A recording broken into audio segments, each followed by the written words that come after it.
An old veteran, lost in memories, couldn't remember his way home.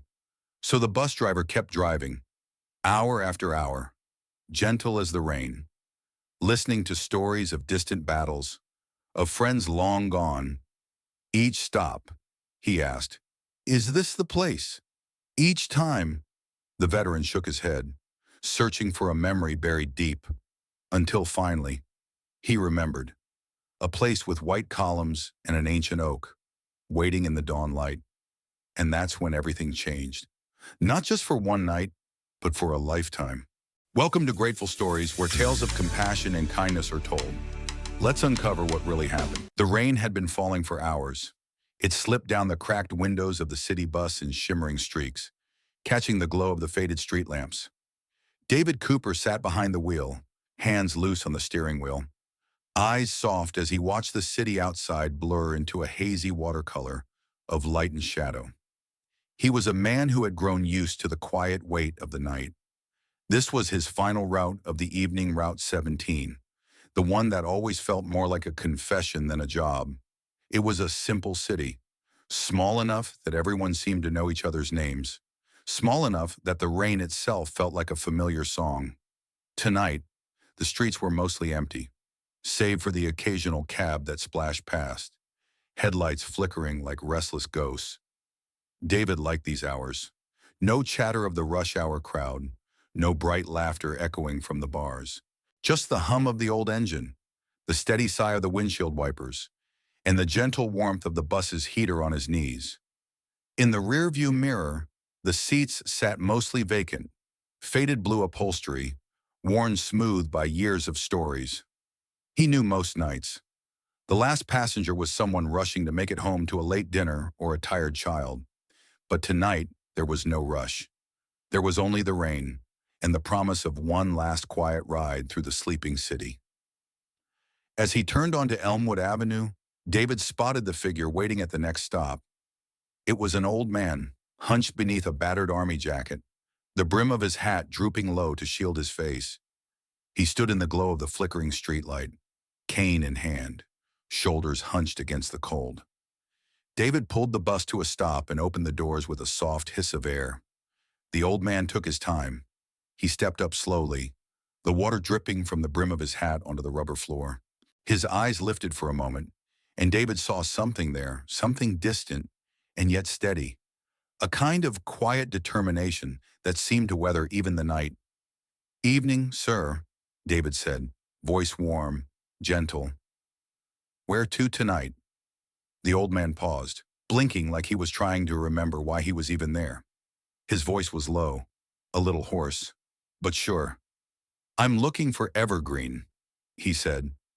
"Evergreen, the nursing home, but I can't quite remember where it is." David nodded slowly. "That's all right," he said softly. "We'll find it together." The old man gave him a small, grateful smile. It was the kind of smile that carried a lifetime of polite refusals, a lifetime of trying not to be a burden. He shuffled down the aisle, moving carefully, and sank into the first seat behind David. For a moment, neither of them spoke. The bus pulled away from the curb, tires hissing on wet pavement. The wipers whispered back and forth, matching the slow rhythm of the city's heart. David adjusted the rearview mirror, stealing another glance at his quiet passenger. The old man was staring out the window, as if searching for something he'd lost a long time ago. After a while, he spoke again, his voice soft and worn. "This is Route 17, isn't it?" David glanced back, surprised. "That's right," he said. "You know this line." The old man gave a slow nod, his eyes never leaving the glass. "I always took Route 17, he said. "Even when I was young, back from the war, this was my road home." David let the words sink in, like rain soaking into dry ground. The old man's voice was steady, but there was a weight behind it, like every word was carrying the memories of 100 nights just like this one. David kept his eyes on the road, but his voice was gentle when he asked, "Do you remember anything else about Evergreen, a landmark? Maybe?" The old man hesitated, his brow furrowing in thought. I, I think there was a big oak tree, he murmured, and white columns at the front. But it's been years. He fell silent again, a faint sigh escaping his lips. David didn't press him. He knew the feeling of memory slipping through your fingers like water. Instead, he just nodded. All right, he said quietly. Let's keep driving. We'll find it. They moved slowly through the sleeping streets. The rain made everything seem softer, more forgiving. They passed empty bus stops, the shelter roofs glistening with rain. The old man's eyes drifted from one window to the next, searching for something only he could see. Every few minutes, David would ask in that same calm voice, "Is this it? Sir, does this look familiar?" And every time, the old man would shake his head slowly. No, no, not yet. But he didn't sound worried. He sounded patient, like he trusted that somehow, some way, the road would lead him home. The bus rumbled past shuttered shops and darkened houses. David kept his hands loose on the wheel, his shoulders relaxed. He knew there was no schedule to keep tonight, no one waiting for this bus but the old man in the seat behind him. And that was all right. Outside, the rain kept falling.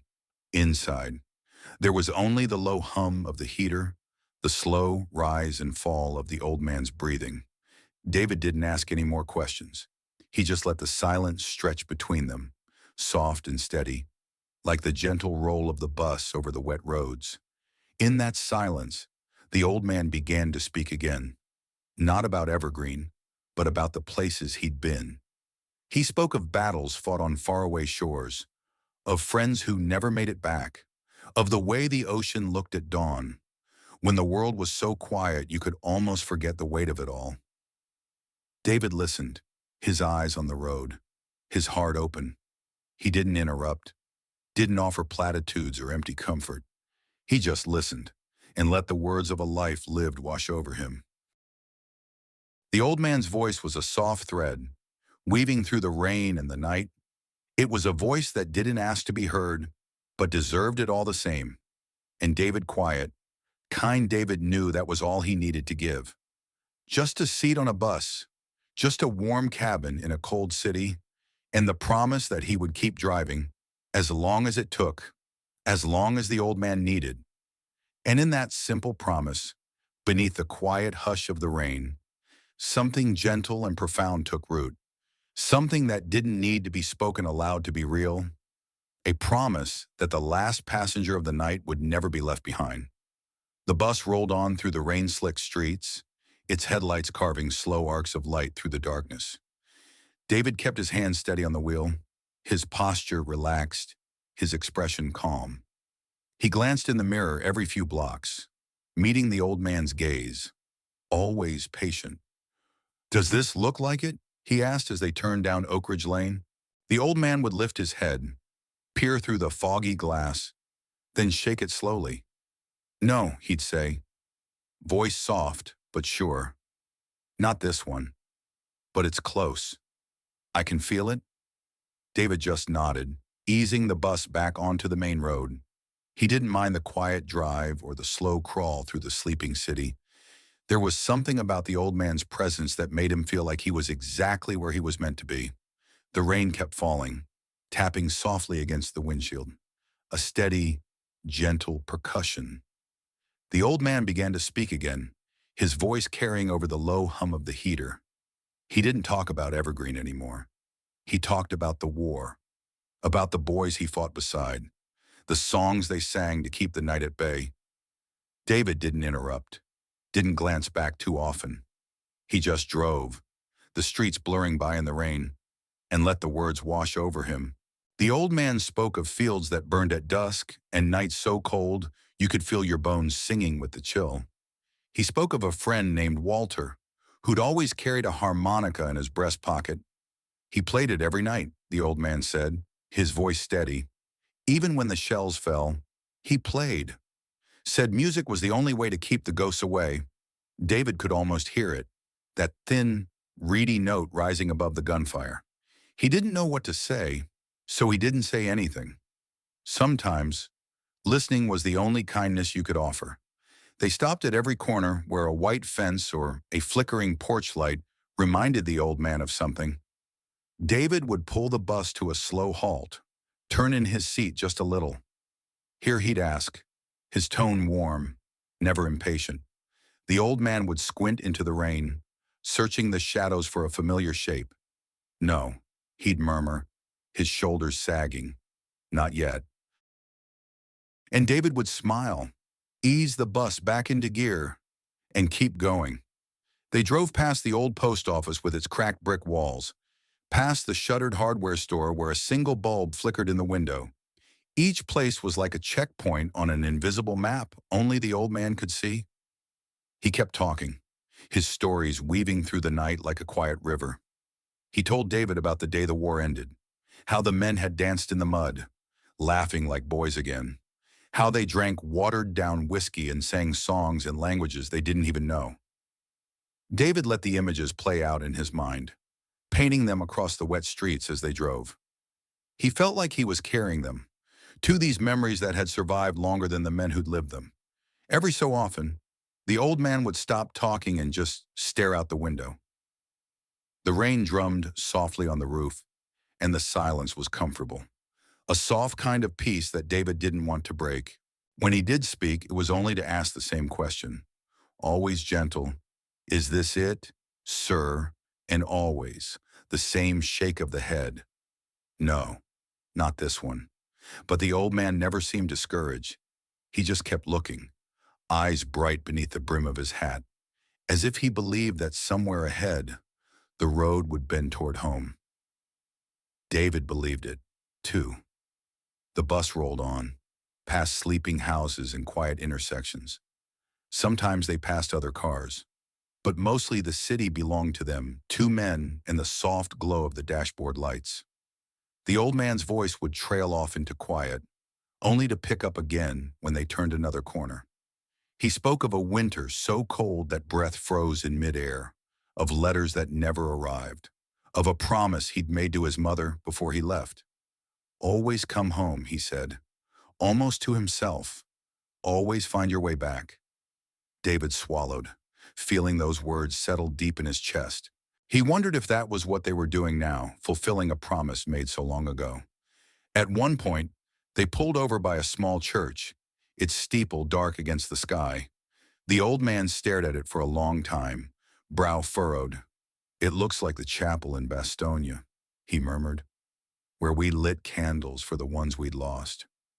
David didn't rush him. He just sat, the engine idling, and let the old man have that moment. When the old man finally shook his head, David offered a small, quiet smile. Not this one either. Huh. The old man's eyes met his in the mirror. No, he said softly, but thank you for stopping. David just nodded and pulled the bus back onto the road. They kept going, deeper into the night. At every block, at every cross street, David would slow, asking the same question. The old man's answers never changed, but neither did the trust in his voice, the way he said, thank you, each time they started forward again. Outside, the rain began to ease, a soft drizzle that glistened on the pavement. The city seemed to breathe a little easier, the air rich with the scent of wet earth and quiet streets. Inside the bus, David felt something shift, not in the way of grand gestures or sudden revelations, but in the slow, steady certainty that sometimes the smallest kindness was the one that mattered most. The old man's stories wove on, a patchwork of memories that blurred the line between past and present. He spoke of men who never got to grow old, of letters that smelled like home, of nights spent staring at the stars and wondering if the world would ever be the same. David didn't rush him. He didn't fill the silences with empty words. He just drove, letting the old man's voice fill the cabin, soft as the rain outside. At each stop, he would ask, "Here," and the old man would answer, "Not yet," until finally, the old man fell quiet. He leaned back in his seat, hands folded on his lap, eyes half closed but still watchful. David glanced back, his own heart slowing to match the rhythm of the night. You okay, sir? He asked softly. The old man nodded, a small smile playing at the corners of his lips. I'm all right, he said. You're a good man, son. I can see that. David didn't know how to answer, so he didn't. He just let the words settle around him, warm as the heater on a cold night. The bus kept moving, steady and sure. Outside, the city was still and silent. Inside, the old man's voice was a soft echo of a life that refused to be forgotten. And David quiet, patient. David knew he would keep driving as long as it took, because sometimes it wasn't about the destination. It was about the promise to never let someone travel alone. And in that promise, beneath the soft patter of the rain, David found a quiet purpose that no timetable or schedule could ever take away. The rain had eased into a gentle mist by the time the sky began to pale, hints of dawn creeping up behind the city skyline. David glanced in the mirror and saw the old man staring ahead, eyes soft but focused. For a moment, the silence felt deeper, like the city itself was holding its breath. Then the old man's hand lifted, trembling slightly. There, he said, his voice low but clear. There's an oak tree and white columns. I remember them. David's heart gave a small jolt, hope sparking in his chest. Columns, a big oak, he asked, turning his head just enough to see the old man's eyes. The old man nodded slowly. Yes, evergreen has white columns at the front and a great oak tree that's been there longer than I have. David's lips curved into a quiet smile. I know where that is, he said gently. Hold on, sir. We're almost there. He guided the bus down familiar streets, the way clear in his mind. It wasn't far, just a few more turns, a few more gentle stops.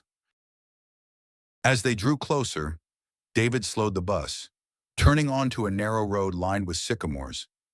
The old man leaned forward, his breath fogging the window. I see it, he whispered. There. Do you see it?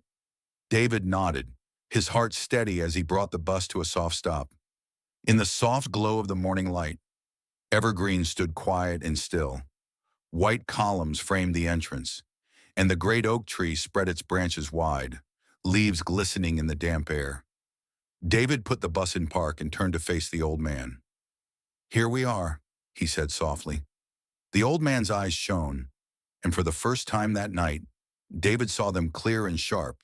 He rose slowly from his seat, using his cane for balance, and shuffled forward. When he reached the front of the bus, he paused. For a moment, he just stood there, one hand resting on the worn metal pole. Then he turned to David, his expression full of something too deep for words.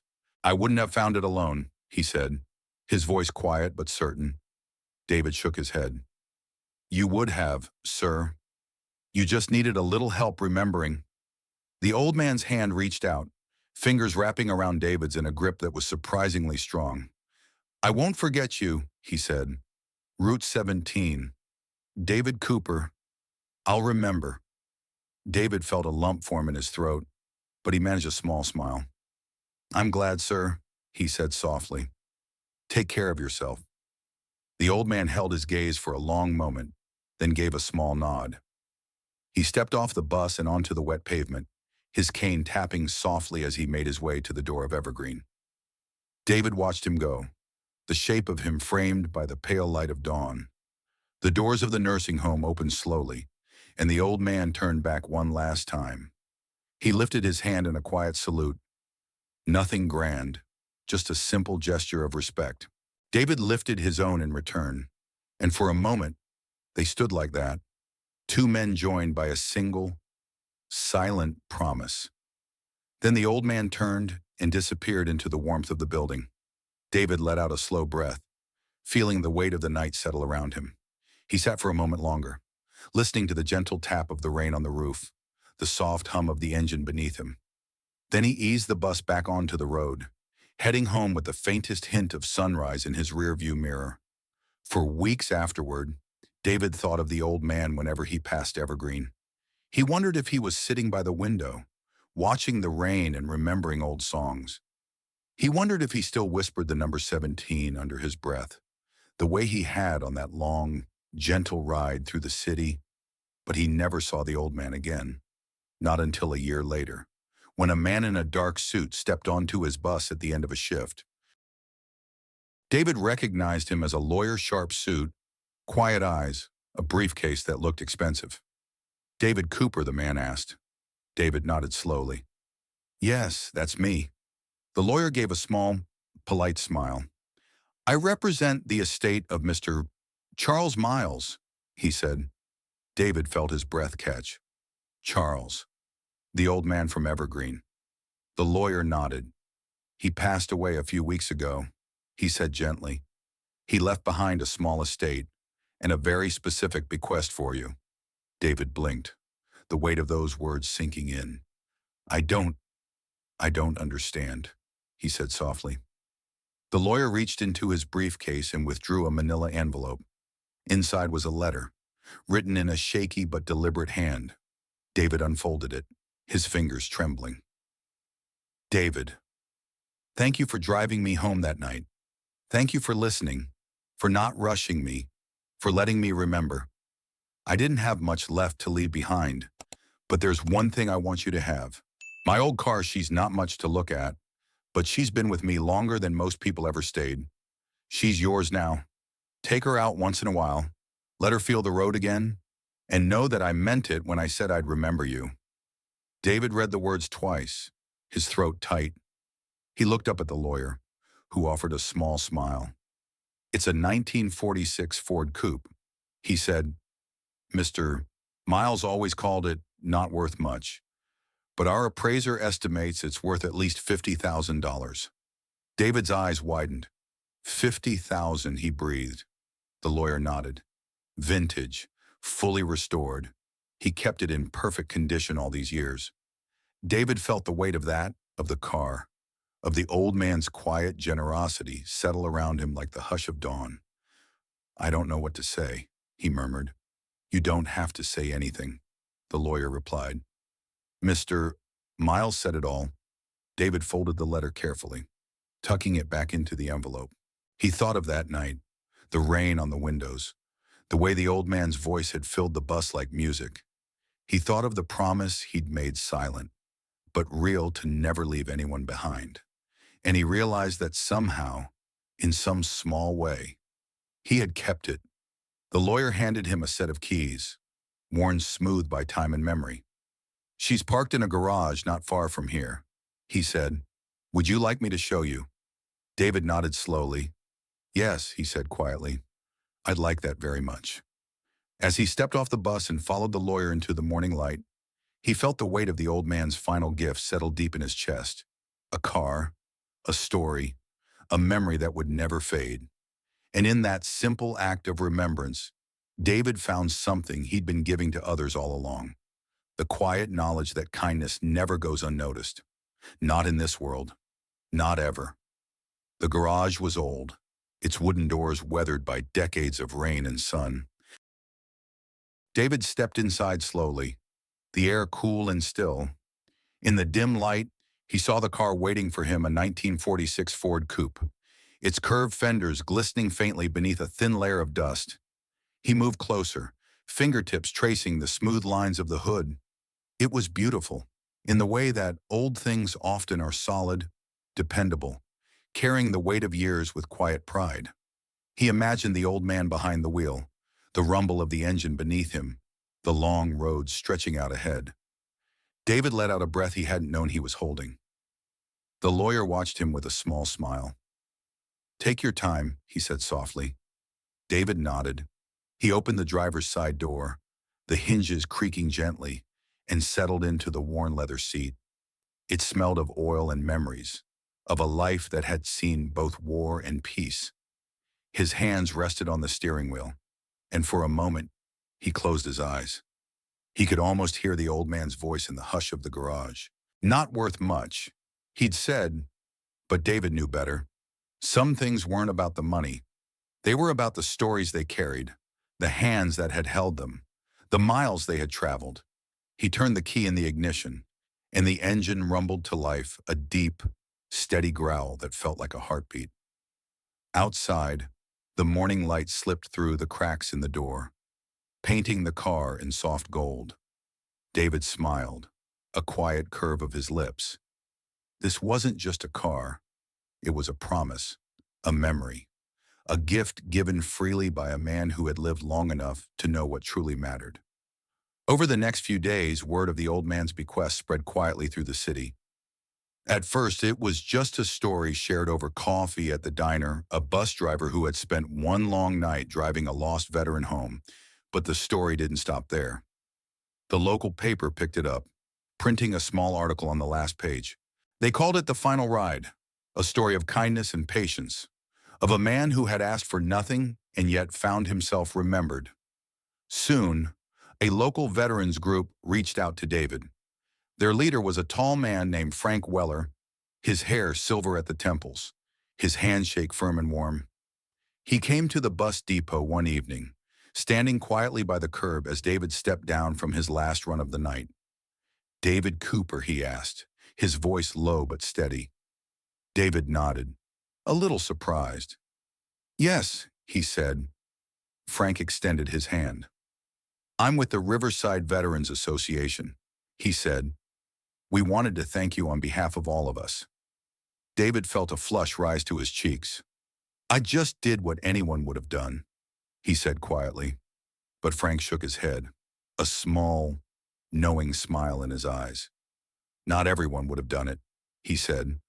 "Not everyone would have sat in that driver's seat all night, listening to a man's memories, never rushing him home." David looked down at his hands, still rough from years on the wheel. It didn't feel like much. He murmured, "It felt like the right thing." Frank nodded. "It was," he said simply, "and we think people should know about it."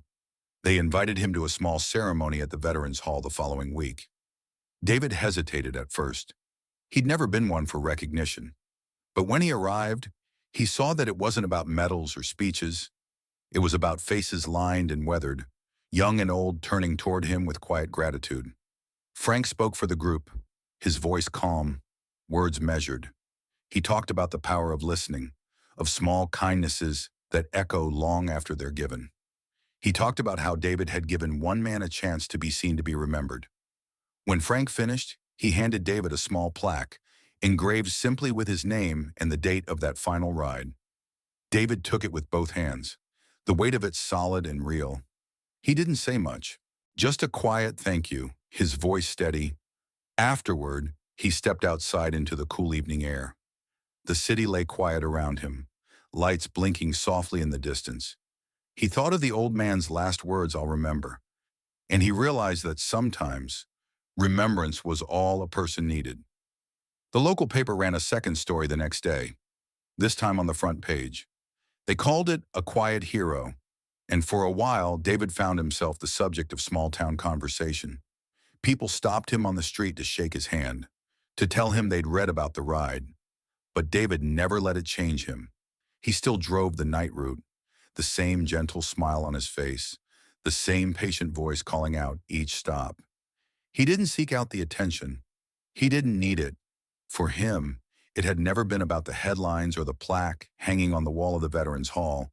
It was about that single night, the soft rain on the windows and an old man's stories that had deserved to be heard, about the promise he'd made to never leave someone alone in the dark, and about how, in the quietest moments, the smallest kindness can leave the deepest mark.